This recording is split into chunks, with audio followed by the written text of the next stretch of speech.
JS प्रेमी education channel में सभी भैया बहनों का स्वागत है।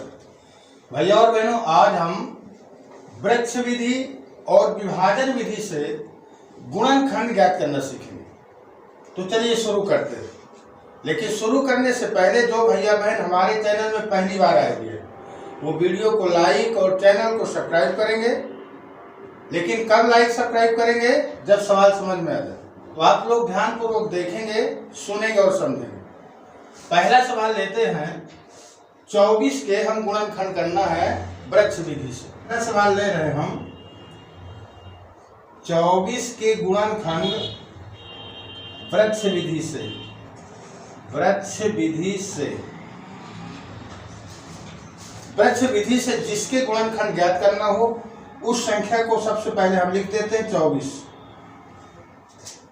अब 24 को देखना है कि किसके पहाड़े में आता है।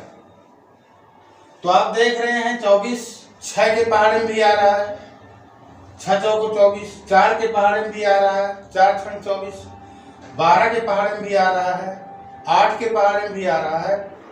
वृक्ष विधि से जिस संख्या के गुणनखंड ज्ञात करना हो उस संख्या को लिख देते हैं। इसके बाद ये देखते हैं कि वो संख्या किसके पहाड़े में आ रही है। जैसे हमने 24 लिख दिया, अब 24 को देखेंगे किसके किसके पहाड़े में आ रही है। तो 3 के पहाड़े में भी आ रही, 3 8 24, 4 के पहाड़े में भी आ रही, 4 छंग 24, 8 के पहाड़े में भी आ रही, 8 3 24, 12 के पहाड़े में भी आ रही, 12 दूना 24। जिसको तुम चाहो उसी पहाड़े को हमें यहाँ लिख देना है। मान लीजिए मैं चाहता हूँ कि 12 का पहाड़ा हमें लिखना है, 12 दूना 24। तो हम इसके इस प्रकार से चिन्ह लगाएंगे और यहाँ लिखेंगे 12, यहाँ गुणा का चिन्ह, यहाँ 2 12 दूना 24। अब देख रहे हैं कि 2 के गुणनखंड तो नहीं होंगे अब, लेकिन 12 के गुणनखंड होंगे। तो हम 12 को फिर विभाजित करेंगे, फिर देखेंगे कि 12 किसके पहाड़े में आ रहा है। तो 6 दूना 12, 6 के पहाड़े में भी आ रहा है, 3 के पहाड़े में भी आ रहा है।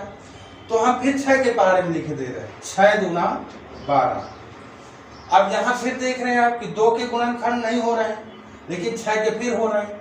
तो फिर इसको विभाजित किया और 3 दूना 6 कर दिया, 3 दूना 6। अब आप देख रहे हैं कि न 3 के गुणनखंड हो रहे हैं न 2 के गुणनखंड हो रहे हैं। अब हम लिख देंगे 24 के गुणनखंड बराबर 24 के गुणनखंड क्या आ गए।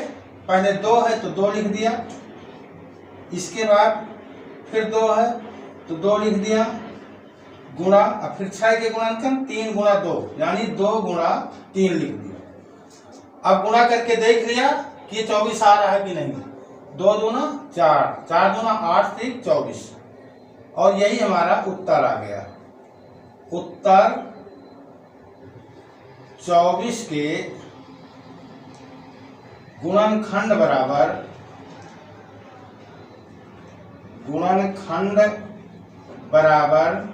2 गुणा 2 गुणा 2 गुणा 3, 2 दूना 4 दूना 8 3 24। अब दूसरा सवाल लेकर के और स्पष्ट करते हैं। दूसरा सवाल है 120 के हमें गुणनखंड करना है वृक्ष विधि से। तो किसके पहाड़ा में 120 आता है? 12 दहम 120 होता है, 60 दूना 120 होता है, 60 दूना 120। यहाँ 60 रख दिया, यहाँ 2 रख दिया। अब इसके गुणनखंड नहीं हो रहे लेकिन इसके होंगे, इसके फिर 2 टुकड़े किया, 30 दूना 60, 30 दूना 60। 30 के अभी गुणनखंड फिर हो रहे हैं तो हम इसको लिखा 15 दूना 30, 15 दूना 30। 15 के गुणनखंड करेंगे तो 3 बचे 15, कितना आ गया? 3 गुणा 5। इस प्रकार से 120 के गुणनखंड आ गए 2 गुणा 2 गुणा 2 गुणा 3 गुणा 5। यही हमारा उत्तर आ गया। उत्तर बराबर 120 के गुणनखंड बराबर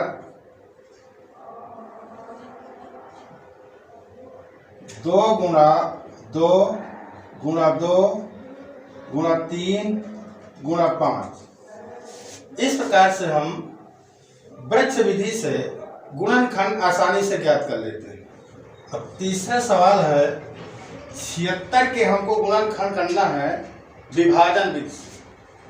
विभाजन का मतलब होता है भाग विधि से।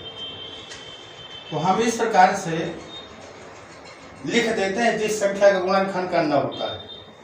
इसको काटेंगे, किससे कटेगा? 2 से कटेगा।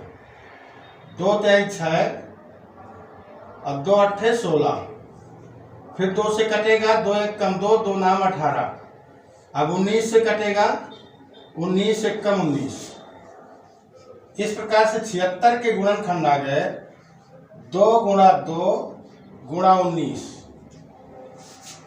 चौथा सवाल देखेंगे 148 के गुणनखंड हमको विभाजन विधि से करना है। 2 से काटेंगे, 2 7 14, 2 4 को 8, फिर 2 से कटेगा, 2 3 6, 2 7 14, अब 37 से कटेगा, 37 1 कम 37। इस प्रकार से 148 के गुणनखंड आ गए 2 गुणा 2 गुणा 37। इस प्रकार से हम वृक्ष विधि से और विभाजन विधि से किसी भी संख्या का गुणनखंड आसानी से कर लेते हैं। तो ऐसे ही नई नई जानकारी के लिए वीडियो को लाइक और चैनल को सब्सक्राइब करना मत भूलेंगे। साथ ही साथ अपने दोस्तों को बताएंगे। धन्यवाद।